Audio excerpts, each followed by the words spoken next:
morning, everyone, and welcome into Wake and Take. It's your boy Jason, and we have some football to talk about today.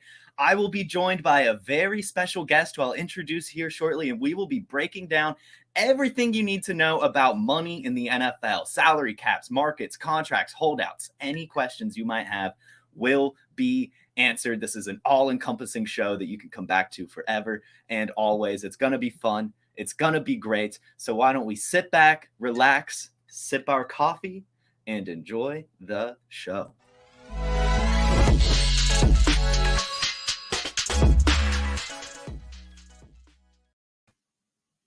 And could there, would there, should there be a better guest than to talk about salary cap than former NFL salary cap worker, decision point host, incredible Twitter follow, Anand Nanduri? Welcome in, man. How are you doing? What's up, Jason? We're in a little bit different spot. Studio A is under reconstruction at the moment, so we're in a different spot temporarily, but the content will be the same. How's it going, buddy? Dude, I'm excited to have you on. This is a subject that I admittedly am not very bright on. I try to understand it. I feel like I understand maybe more than the normal person, but I'm definitely no expert on any of it. I probably, if you have to ask, fall more on the side that this stuff isn't even real, doesn't even matter, but I know it does. And I'm definitely curious to hear some insight on what you have for us. So why don't we just start with just a quick little crash course on just what the salary cap is in general. So it's described poorly. Basically, the best way that I can describe it to you is it's an accounting tool that teams use to allocate how much money there actually is flowing in and out. It's much more a money flow accounting tool than it is truly a hard cap like we have. You know, it is obviously a maximum expenditure cap. That's really what it is. But it's over a floating 4-year window and it's never discussed that way. So even like, let's say the number this year is, we'll make it a round number just for fun. Let's say 2024's is $250 million. Every team in the league is going to have that $250 million plus whatever they carried over from the year before. So no team's actual salary cap effective for 2024 is going to be $250 million. It's going to be more than that based on how much they rolled over from years past. And then obviously it refreshes over a 4-year window. And you'll see some strange things happen because of the salary cap and because of cash spending, which the best example would be in the mid 2010s. You saw the Browns have a bunch of really weird 1-year contracts for vested veterans that just would not make that money elsewhere. Like 1-year, $18 million deals for guys you're sitting there like, hey, why in the world would they ever pay that guy? Well, they have to hit the cash floor and they have to, over that 4-year period. So in that final year, you've got to really spend up if you haven't already, regardless of who it's on, because otherwise you're going to be penalized for not paying your fair share of what the NFLPA has negotiated in their salaries for their players. So it's much more really of an accounting tool than anything else. Everybody likes to go to New Orleans and ask, how do they keep doing this? You can add void years forever. But it ultimately amounts to being like a credit card bill. If you stay under your limit and you pay it off every single time, you're going to be perfectly fine. But if you keep pushing money into the future over and over and over and over and over again, eventually that bill will come due and your minimum monthly payment, aka the cap hit for 1 year, is going to come due in a way that you're going to have to expend some of your money on your cap for players that are no longer there. So you brought up the Saints. How much longer can they get away with it? Is it coming soon? It is borderline infinite. The problem is you've got to bite the bullet eventually, because there comes a time where players that you're paying, right, the actual amount that you're paying them year over year, you've allocated that so far into the future that those players aren't even going to be on your roster by the time you're paying them. The Rams had to do this last year and understood kind of, hey, we're in a rebuilding phase. If we want to really chase those last couple years that we have with Kupp, Donald, Stafford, you're going to have to trade a Jalen Ramsey. You're going to have to get younger, cheaper at every position. And so what New Orleans is eventually going to be forced to do is let some of these veterans either go or restructure them without void years into the future that they're not actually that technically there's salary in, but they're not going to be there. Okay. And figure out a way to get younger at positions and move them off their books. But that will also involve paying players that are not there, like paying cap charges for players that are not there, much like they had to do with Drew Brees.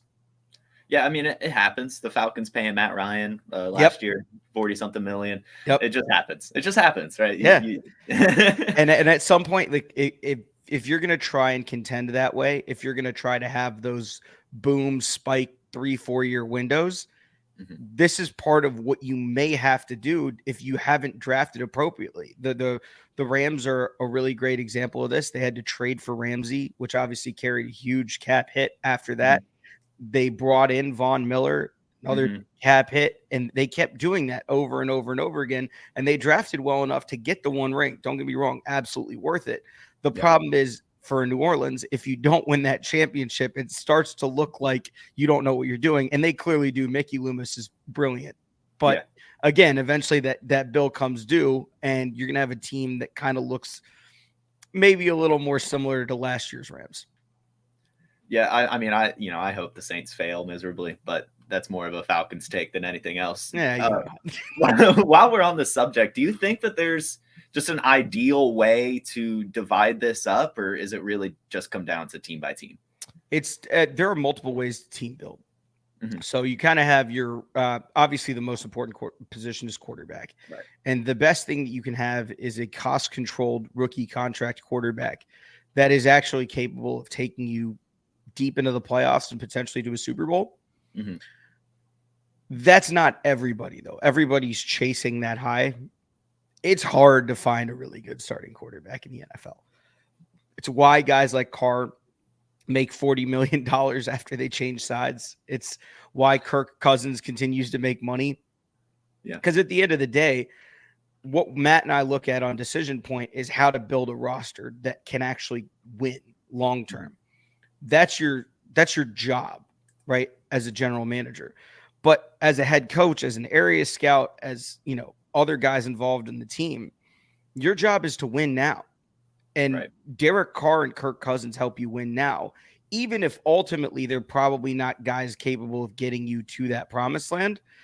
It's why you're seeing teams take swings on guys like Anthony Richardson. It's why you're seeing teams take swings on huge athletic potential and upside, because if they hit, they're going to provide you a ceiling that a Cousins and a Carr just can't. So that's one way to look at it. The other way to look at it is if you have a Burrow, if you have a Mahomes, if you have a Josh Allen, Jalen Hurts falls into this bucket after last year, you can just pay him and accept that they're going to have to cover for some roster deficiencies. You're going to have to draft better.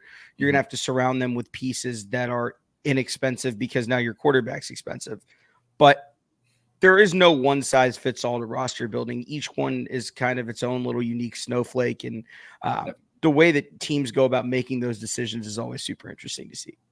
Definitely. It definitely is. I have, for one, loved watching the Falcons come together over the past now 3 years with Terry F. Just because, they go out, they make an incredibly insane pick by taking Kyle Pitts 4th overall. And then they follow it up by taking Drake London 8th overall. And then they follow it up with Bijan Robinson now. And they still, up until this point, had no quarterback, still don't technically have a quarterback, but they're surrounding him with all these weapons, hoping that the quarterback falls into place. And I think that that's a good way to do it too. Get all these weapons, and then if your quarterback doesn't work out, now you've got a chance at a top tier quarterback and all the weapons the following season. Do you kind of see the same thing with the Falcons, or am I just living in Atlanta? Look, the players are not the issue, right? Yeah. We love Bijan, we love Kyle Pitts. Yeah. Drake London's a really good football player. All of them, fantastic. The only problem that you'll run into, especially the Bijan one, is even if you get out of him everything that you hope to get out of him, which is basically those 5 years on his deal, the 4+1, and then 2 franchise tags, that's 7 years. Mm-hmm. At the spot that you're picking there, getting best case 7 years out of the position that you drafted is a problem, Because if you get an edge rusher that's productive for 10 or 12 years, or a tackle that's productive for 10 or 12 years, or a quarterback that's productive for 15 years, those positions just have more value. But that doesn't devalue what Bijan is as a player. It's just the reason we don't like the pick there isn't because we don't like Bijan or we don't think he's a generational running back. We don't think he's a really good football player. He fits the identity of that team really well. What Arthur Smith wants to do is run the ball over and over again. And they were very good at it last year with Tyler Algier. But Tyler Algier is not Bijan Robinson, not by a far, far stretch of the imagination. The only reason that we had issue with it in any manner is because of what is the opportunity cost of drafting a Bijan Robinson, even if he hits the way we think he's going to hit long term. But in terms of roster building, if you're just purely looking at it as a look at our fun toys, that's a really fun team for any quarterback to play for. You know, you're going to have a really good O-line. You know, you're going to have a play caller that's going to get you into good situations. He did the same thing for Tannehill and Henry in Tennessee for years. I think when you look at what Atlanta is, it's one of the teams in the league that you know exactly what you're going to get from them. They're going to run the ball. They're going to run the ball often. They're going to run the ball downhill, and they're just going to send dudes at you over and over again for 60 minutes, which is awesome on one side. But on the other side, I don't know that until you get a quarterback in there, and you know, we'll see what Ritter's got. There are tools there to like, but until you get a quarterback in there, it's kind of a, you know, let's tread water and see where we can go. And they're going to tread water all the way to the top of the NFC South. So maybe we've discussed, you know, you brought up the point of just the positional value.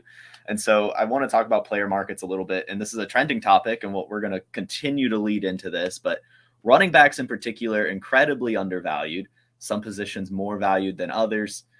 Why don't you break it down a little bit on how you see it? So I think calling them undervalued is fair, but it's basically just the market that exists. So if you're paying for a running back at this point, the biggest problem that you have is by the time you get to actually pay them on that second contract, it's likely that their best years are already behind them. And if you're looking at it as an asset allocation problem, as opposed to we really like this player problem, you start to see why you can't do that. It's why, you know, despite the fact that we love, and I mean love, Saquon Barkley, it's why he got the deal that he got. It's why he signed what he signed this morning. It's not simply because we think he is bad. He's not bad. He's very, very good. But the likelihood is that his best years are already behind him. And something that Mina Kimes brought up that I think is really important to discuss here is running back is one of the very few positions where your best years are probably while you're in college, maybe early NFL. And you're on a cost-controlled contract that nobody can do anything about. I mean, in college, at least you have NIL, and you can. There's a theoretical non-ceiling there, even though we know that money is, you know, capped out somewhere. The boosters aren't going to pay $15 million a year for a running back, but at least there's that now. Whereas going forward, we'll see. There may need to be a provision added that, you know, running backs are excluded from this or excluded from that. It's tough to see a market where they make more money than they do now as a percentage, just because, again, we're starting to see there are guys that, you know, the LaDainian Tomlinsons of the world, you know, the Marshall Faulks of the world that played significantly later, but the game has just changed. Passing is so much more important now than it's ever been before, and rushing has been devalued relatively. And so even the players that'll make it to a 29-30 aren't going to be worth what they were worth 10, 15 years ago, 20 years ago, which sucks because they are some of the best athletes on the field. They do probably take the most punishment. And in reality, we've regulated the violence. We've regulated a lot of the violence out of football in terms of the epic collisions they get. the last player on the offense that you can really take clean swings at as a defender is a running back. Yeah. And, you know, that's baked into that risk factor that you have as an organization taking one.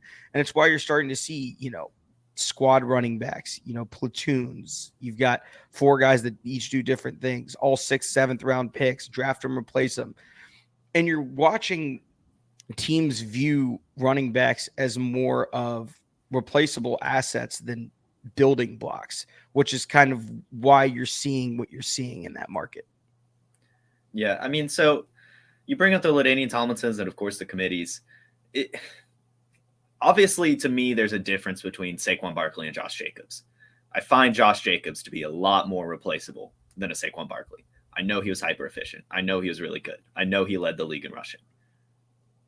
But he's not Saquon Barkley. And so I feel like it makes sense for those types of running backs, the between the tackles grinders, to not get so much. But these guys who are actually, I mean, Saquon Barkley is the New York Giants, correct? I mean, like, he's that, like, he is that team. It's one way to look at it is going forward, the Giants have to invest in Saquon Barkley, at least for this year and next year, until they know what they have in Daniel Jones long term. Because I mean, we had the one pop year last year and he was really good. Mm-hmm. The on-off field splits for Daniel with Saquon on there and out of there are insane. Like there may not be a more running back dependent quarterback right now, but that's also a dependent on the weapons that he had last year, which were basically non-existent all year. It was him and Saquon running them to the playoffs. Mm-hmm. I think you've got to consider that there are some quarterbacks that are going to require a running back attached to the hip like that for a period of time. And those are the guys that are going to get franchise tagged. Those are the guys that are going to get, you know, the 2, 3, 30 or $30 million deals. Other than that, it's going to be tough to see someone. Obviously, Christian McCaffrey came in and changed life in San Francisco immediately. That run game came to life. But they just didn't have anybody that had the juice that he has. And he's a very unique football player. Austin Eckler falls into the same bucket. There's no one like Derrick Henry. Josh Jacobs played really, really well last year, and I think he deserves to be compensated for that. The question is, you know, how much more are you going to get out of him, especially when your quarterback is Garoppolo? You're going to lean on him heavily. How long where does that risk reward proposition weigh itself as you put more carries on his body? There are only so many hits you can take, and any NFL player that's played will tell you your body only has so many hits in it. How many of them are you willing to waste on a season where, if you're the Raiders, what's the ceiling there? Is there a Super Bowl run in there somewhere? I don't see it. So definitely not a Super Bowl run, but I think they could be surprising. But that's just me thinking that Jimmy Garoppolo is pretty good at winning games.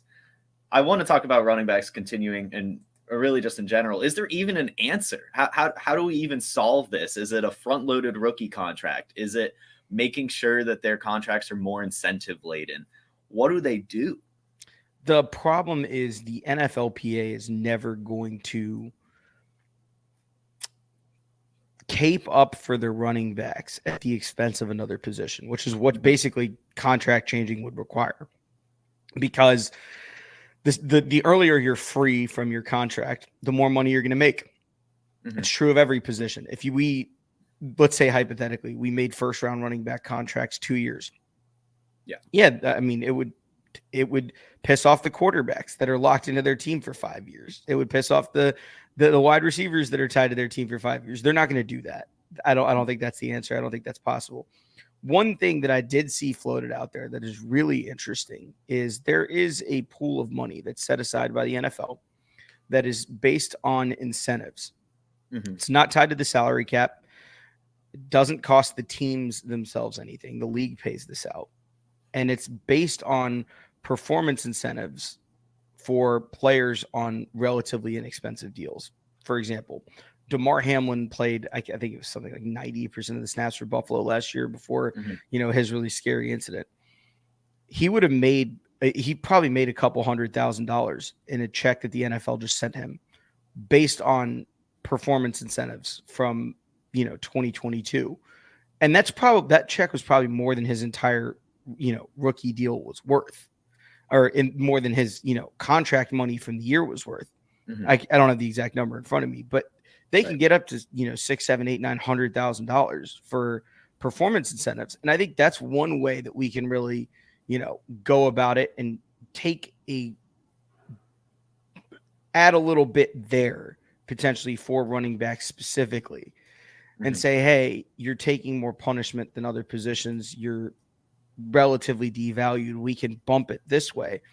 The only issue there also is, other players are gonna be like, well, why can't we as safeties or as corners or as linebackers do the same? It's an economic problem more than it's a, oh no, what happened to the running backs? Woe is me problem. And I just, there isn't a good answer, Jason. The game has just moved away from them. Yeah. And to use an analogy that, basketball fans will understand, it's the post up center of Mhm. years ago. Used to be one of the most, if not the most valuable position that you could have. And now it's just, you need to be able to shoot threes as a center. You need to be able to do this. You need to be able to do that. And they're asking running backs to do the same simply because running the ball the way that you used to 55 times a game just isn't winning games anymore with the advent of the rules and how good these quarterbacks and receivers have gotten. So it's a sad problem that there's not really a great fix to. It makes sense. It definitely makes sense that there's just not much you can do to it. It And sucks. and that's probably exactly why Saquon Barkley ended up signing a contract that really wasn't much more than his franchise tag. It ended up being 1 year, $11 million. $2 million of it will be a signing bonus. Basically, he's accepted everything he was supposed to get off the $10.1 million franchise tag and added $900,000 possible dollars in incentives. And that is what he could get. Good contract, bad contract. It's very rare that this happens. Yeah. Supremely rare. Here's why. I think the last contract that I can think, if somebody in Washington like 05, 06 did this, and I can't remember who it was off the top of my head, but that was the last time that I remember a team giving someone over the franchise tag to sign a 1-year deal. This does not happen often. It's not going to be commonplace going forward because the team has all the leverage. They could have literally sat there and said, no, we're just going to make you show up. Yeah. And instead they were like, their angle was, hey, you're not going to like this. We have all the leverage. Here are a few incentives to get you to sign. We'll guarantee this deal for injury, as the franchise tag would have also. Yeah. So there are built-in protections for the single year in the franchise tag, but they can tag him again next year. He didn't get the no tag clause in there. But Jason, something that matters a lot here is, let's say hypothetically they tag him again next year.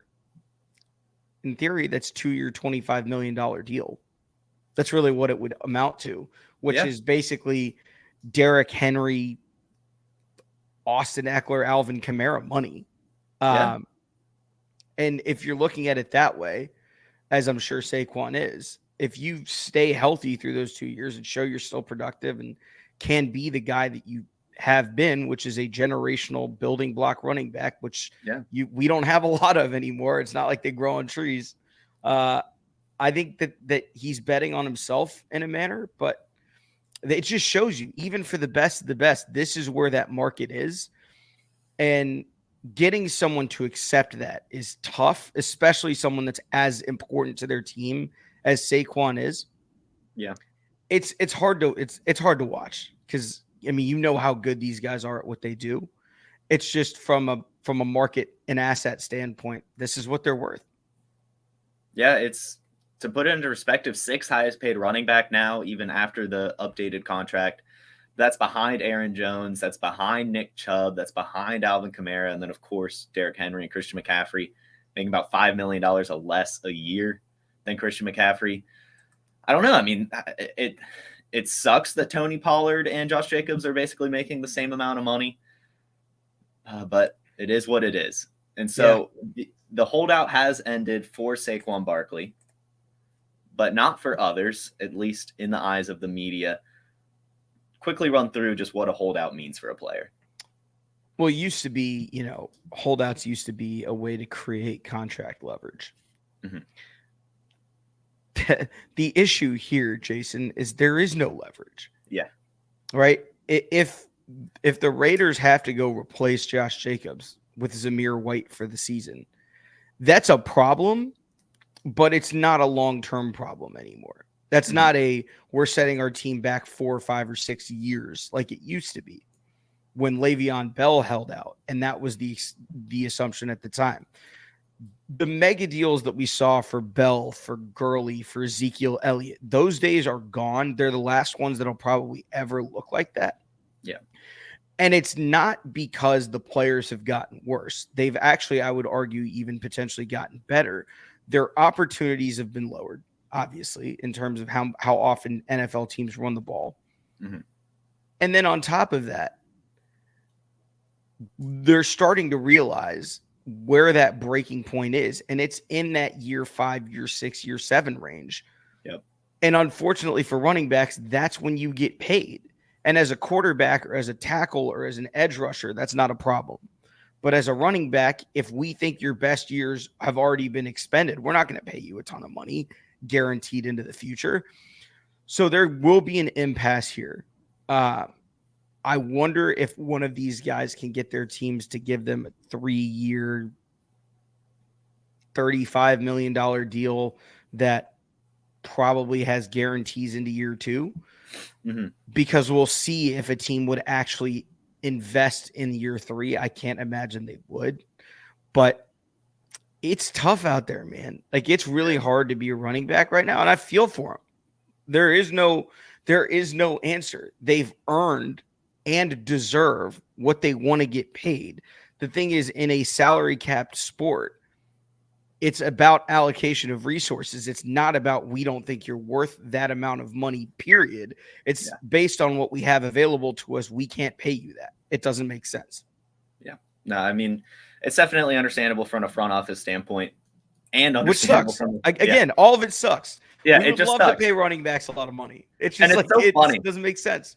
It's so funny because you look over across the pond and you see Kylian Mbappe being offered $700 million for 1 year to go play for a Saudi Arabian soccer club with none of these rules. $700 million for 1 year of a different sport. It is just soccer wild. Contracts are just different, man. That's a different level of money. It's like you look at some of these MLB deals and some of these foreign soccer deals, even the Live Tour getting acquired, and man, like the amount of money pouring in from foreign governments. And I think that will eventually have something to do here, whether that's in college football, NIL, or the NFL. It's coming.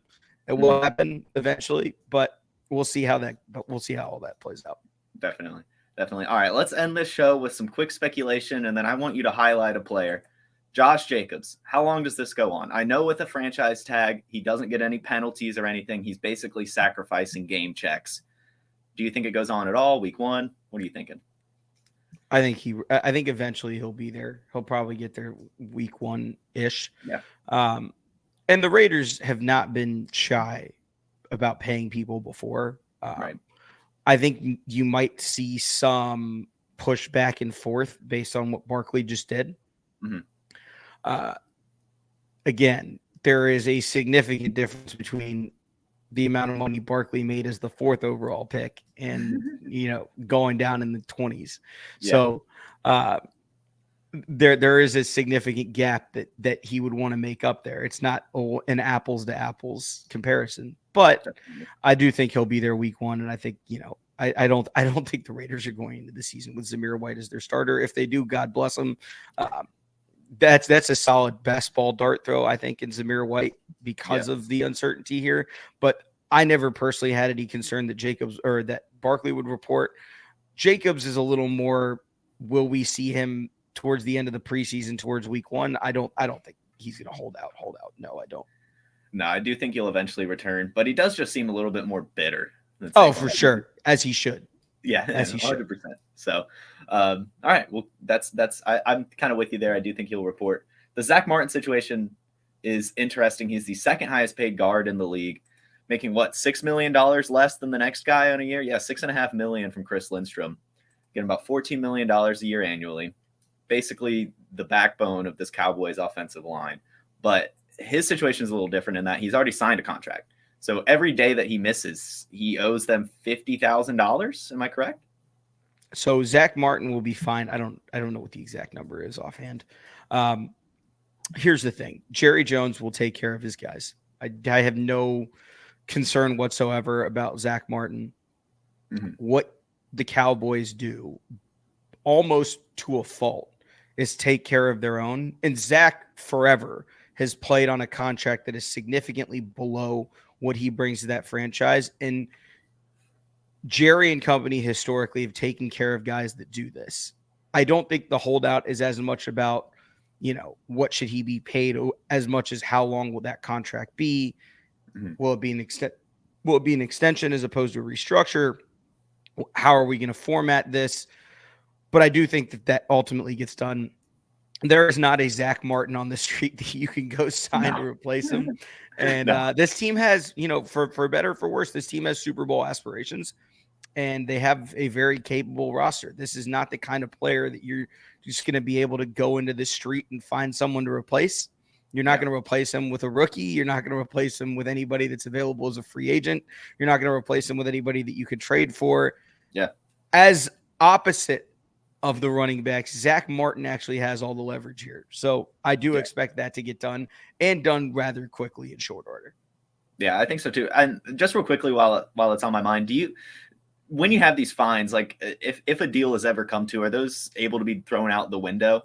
The fines are paid to the team, but yes, the team can essentially give them back in the contract or in a signing bonus, however you want to do it. Cool. Yeah. So it doesn't really mean anything. I mean, it's not really that big a deal. Especially for these guys that are already making tens of millions. It's going to be, all right, well, I paid, I racked up $750K in fines. I want that on the back end somewhere. So, they'll take care of each other one way or the other. And good organizations always do take care of their own. Yeah, definitely. All right. So we've broken down salary cap, NFL markets, really all of it. It's been a fantastic discussion. Thank you for that. But I'm not going to let you leave without highlighting a player that our audience needs to go target right now. So he's going as RB21. We've talked about running backs. RB21 ADP on Underdog right now. Mm-hmm. And my guy is Dameon Pierce, the running back for the Texans, because everyone has concerns about, will Houston's offense find a wide receiver? How good will the defense be with the addition of Will Anderson? They're going to be better than people think. And Matt and I discussed that on Decision Point. Mm-hmm. Here's the other part. The competition here is Devin Singletary, who has been historically a fun player, but a guy. Dameon Pierce is going to get the ball a lot. One, historically, rookie quarterback, one to support him. Yeah. Two, they're not going to throw the ball 40 times a game. This is not Kansas City's offense by a long shot. Yeah. And I think CJ is going to do some fun things this year. And I think, Nico Collins is a fun piece. Tank Dell's a fun piece. You've got Robert Woods as the veteran. Mechie coming back from his cancer, which is freaking awesome. That's one of the coolest stories of the year. It is. There are a lot of fun pieces here. And you add in Dalton Schultz as the tight end there. There are fun pieces in the offense, but there's no super alpha, game-breaking wide receiver where we're throwing the ball 35 times a game. Dameon Pierce being drafted is basically a back-end RB2 with legitimate RB1 potential, as opposed to the, Alexander Madisons of the world that we don't really love from a profile standpoint. Dameon Pierce is going to get a Lions opportunity share here in an offense that's offensive line is better than we think. We think the scheme is going to be significantly better than it was last year. The defense is going to be significantly better than it was last year. So hopefully not as many negative game scripts. And he showed you a lot last year, just as a guy that they drafted in round 4. I loved his game at Florida. I thought they should have leaned on him more, and they didn't. So he doesn't have as much of the wear and tear on him as some other guys coming out of college would. I love everything about him, especially at ADP this year. I think, he's going to pay off in a big way at RB21 prices, whether it's redraft, whether it's DFS, whether it's, your choice in best ball. I think at his price right now, he's one of the best values left on the board as, things are settling in training camp. Yeah, I think I'm with you for sure. RB21 feels like a floor for a kind of guy that's going to get that much volume. I do think Singletary will get some touches, but I mean, it's definitely Pierce's backfield. And we talked about it a little bit pre-show. I'm definitely a fan of the Texans this year. I do think they'll be a little bit more surprising than people are giving them credit for. Perhaps. If you look at it, right, Yeah. the reason that we've inflated Najee Harris to where he is volume, and we think they're going to run a decent bit, and we think that their offensive line is going to be improved. If you're going to make that argument for him, why is Dameon Pierce going as RB21? I couldn't tell you. I guess it's just rookie quarterback, but you've got to remember how good CJ Stroud is, how good I hope this coaching staff will be. And remember the stretch that the Texans went on last year with Davis Mills, taking the Cowboys to overtime, almost beating the Chiefs. It was quite a run there at the end, and I think that they do have all the pieces coming together. So I like that selection a lot. On, tell the people where they can find you. It's plug time. It's at Nanduri, Nanduri NFL on Twitter. And then obviously you can catch me and Matt. And this week it'll be someone different because obviously crossover week. So it'll be me and a certain somebody that you are used to here from the Underworld shows that you'll see probably Friday, might be Sunday. We'll see. We're still working that out. But Decision Point basically every other week in the off season or every week. On anywhere that you catch your Player Profiler Roto Underworld stuff. Yeah, definitely go check out the Decision Point. That's probably my favorite, besides my own podcast. Yeah, you gotta plug your own, Jason. Come on. But I do love what you guys bring. I love what you bring to insight. It's definitely very, very insightful. Tons of actual facts given to you, things you need to know. Very understandable team perspectives. I love the show. You guys bring some great information. So definitely go check out the Decision Point if you haven't for some reason. If you're listening to this show and haven't, I don't know what you're doing, but that is on all the podcast networks. Audience, thank you for joining. On it. Thank you for joining. This has been having me, man. Yeah, thank you. This has been Wake and Take. Everyone have a fantastic Tuesday. Tomorrow we will have another host for Wake and Take for crossover week, so stay tuned for some Matt Babich action. It's going to be great. See you all later this week, and of course next week as well when crossover week is over. Have a good one.